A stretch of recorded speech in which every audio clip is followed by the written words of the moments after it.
Does Zelenskyy have no cards except Trump, or what? And Zelenskyy basically has nothing, because he doesn't carry out Trump's will. And he doesn't carry out Putin's will. He doesn't carry out the unconditional capitulation prescribed to him by both countries, America and Russia. So what's the point of even talking to him? He has no cards. He has no legitimacy, because Trump knows perfectly well that no one elected him. And so, as a democratic cure, Ukraine is prescribed a mandatory procedure for electing a new president. Because Putin is confident that he wins any presidential election the way Putin says he does. And in this regard, Zelenskyy is simply a nuisance, preventing Trump from resolving issues. And this is extremely unfortunate. And we see that, Zelenskyy has broken not only Putin's military machine, but also Trump's ambitions. After this, Zelenskyy has no right to even appear in the White House, let alone cards. Therefore, if anything happens, when you go to Europe, they'll talk to you there. And the position itself regarding Ukraine. Regarding Zelenskyy, we see that the American president's position hasn't changed, just like the Russian one.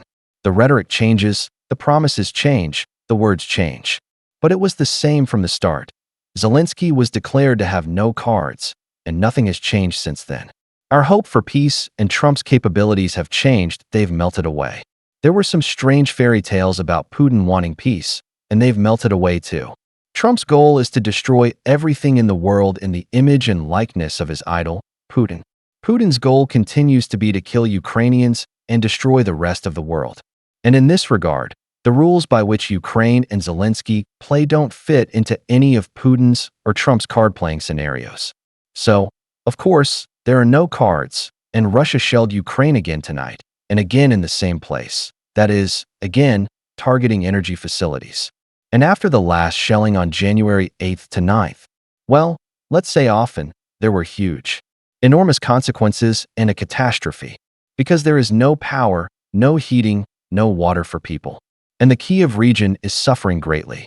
Now, after the shelling last night, public transportation isn't even running. Well, basically, these are huge, gigantic problems. The question is, why? That is, to drive people out. Yes, to get them to leave, to surrender. To go to the bank and say, Zelenskyy, sign whatever you want.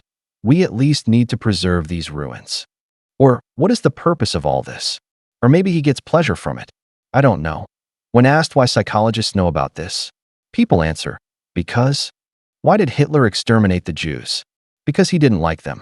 Well, why did you? Why did you exterminate them, Hitler? Why did you exterminate the Jews when, at the beginning of the war, Germany faced very serious defense challenges related to new types of weapons, related to the fact that theoretical developments in physics and mathematics were also needed to raise Germany's scientific level overall, and Hitler, suddenly, while working on this issue, noticed that something wasn't working, that something was stalling. He asked, "What's wrong with our mathematics?" To which he was told, "There are no more mathematical subjects in Germany. And as for physics, there are no more physics in Germany, because all the representatives of the academic school, those who could advance theory and then practice, were either destroyed or left." To Hitler's question, "Why did you do this?" There was only one answer, because they were Jews. Putin, why are you destroying Ukraine? Because they are Ukrainians. And why? You kill people, you can't seize territory, you simply make parts of Ukraine uninhabitable. How do you manage, as far as you can? Why are you doing this? Because I don't like them. Stalin, for example, disliked Poles and Polish officers. He executed tens of thousands at Kotin. Afterwards, when the war began, these same officers were vital to him in forming the Polish Corps, the Polish army, and the very Polish army that was supposed to enter, liberate Poland, and establish socialism there. It was precisely they, buried in the Katyn forest, who he needed. Why did you kill so many Polish officers? Because they were Polish. And when we try to ask ourselves, among other things, Putin, why did you attack Ukraine? Because Russia needs some kind of war. Putin, why are you destroying Ukraine's infrastructure? Why are you destroying Ukrainians? Because the war I need must have at least some goals. And we see that Putin can't do anything about the Ukrainian army. He can't defeat the Ukrainian army. He's completely incapable of doing anything in direct combat. It's been 1,400 days now, even more than 18. That sad period of comparison, when Putin has demonstrated that he can't do anything. Well, he can kill. When asked, why would he answer? And psychologists know that this is precisely one of the signs of a personality disorder, when the answer to the question, why are you doing this, is precisely because Putin's answer is, because they're Ukrainians. Trump is holding up tankers. The British are saying we'll do the same. Oh, and, by the way, I'm curious to discuss this with you. Trump's demonstrated this, and it's clear. And the Europeans, well, the British in particular, who declares similar intentions. Will they do what Trump did with Russian tankers? Or are they afraid of hazelnut trees? A half-drunk Medvedev, Putin in their waters? Are they capable of it? They've followed Macron's path. They promised to be brave in the next war. Macron, who spent 4 years in a phone booth, occasionally calling Putin, and then suddenly it turned out he never even called. He was basically throwing away a couple of kopecks and hanging up on the first ring because he was scared.